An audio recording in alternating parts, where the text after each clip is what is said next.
Retour au Grand Palais pour la Biennale, devenue Fine Arts la Biennale, avec, comme toujours, la fine fleur des antiquaires et des galeries d'art.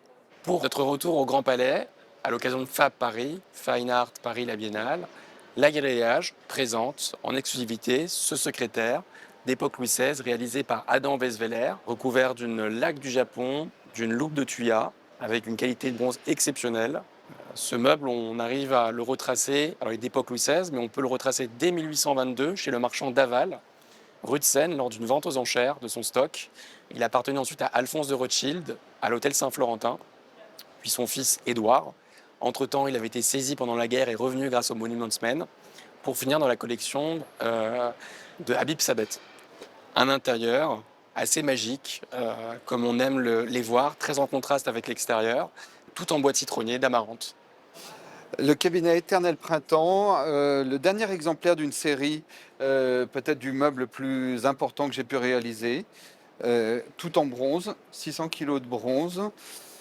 En fait, ici, on est vraiment dans un travail qui se rapproche du mobilier 18e, qui est plutôt l'idée de la parure d'un meuble, qui raconte une histoire sur laquelle les choses viennent. Ici, vous avez un pommier, la pomme est tombée, l'animal semble sortir de sa laque pour accéder à cette tentation. Donc, au fond, c'est l'idée de jouer comme ça sur un décor. Il fait référence effectivement aux meubles en laque du Japon, avec cette idée du relief, mais en même temps, ce qui m'intéresse, c'est cet espace entre la représentation de la vie réelle et le motif. Pour la Galerie AB, Agnès Etouarez, c'est une première dans ce grand palais. Nous étions au grand palais éphémère, mais là, nous sommes dans un lieu somptueux. Et on vous présente une œuvre de César, qui est une œuvre très rare, qu'on a beaucoup de mal justement à trouver en triptyque, qui sont les marionnettes.